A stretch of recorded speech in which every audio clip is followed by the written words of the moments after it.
Hello everyone, my name is Pooja. Today's date is 8 August. This is my original video.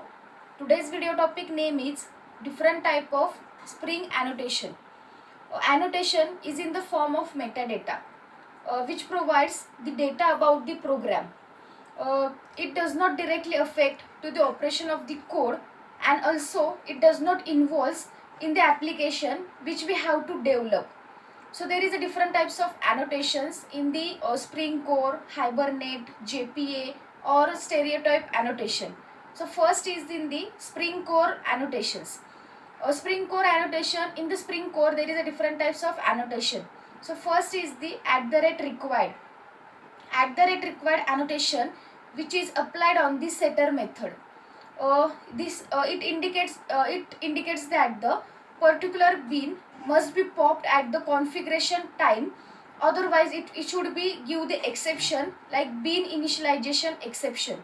At the configuration time it must be popped with the required properties, and it's also applied on the setter method. For example, int private int cost, public void set cost, in a bracket int cost. This dot cost is equal to cost. In the set method we have to use the annotation @required. Next is the @autovide. @autovide annotation which are used to inject the object dependency implicitly. It internally use the setter and construction injection. We can apply the @autovide annotation in the constructor, setter method, instance variable, etc. So autovide annotation we can use on all the in the use to implicit the object dependency.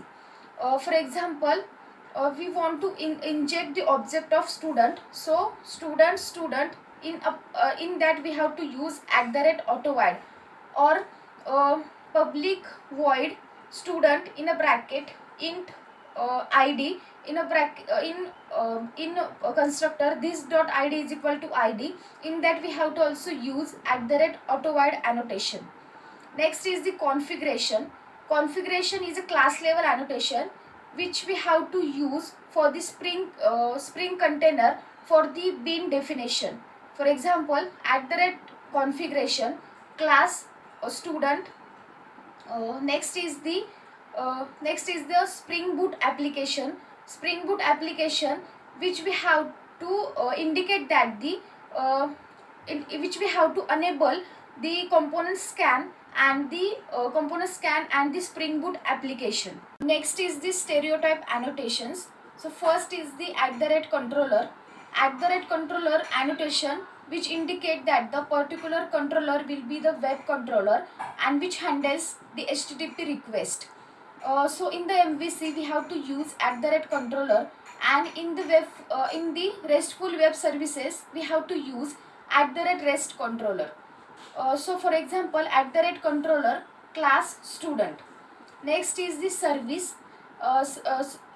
@service annotation which indicates that which indicates to the Spring that particular class contains the business logic. @service class batch. Next is the repository.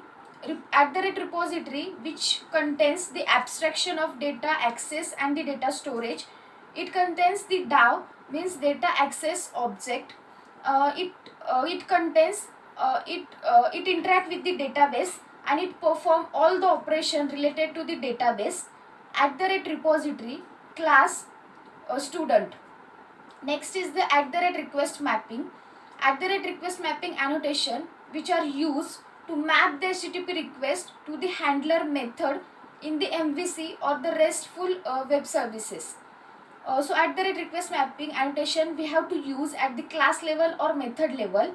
For example, @request mapping in a bracket double quotes hello, public void display, in that I am in display method.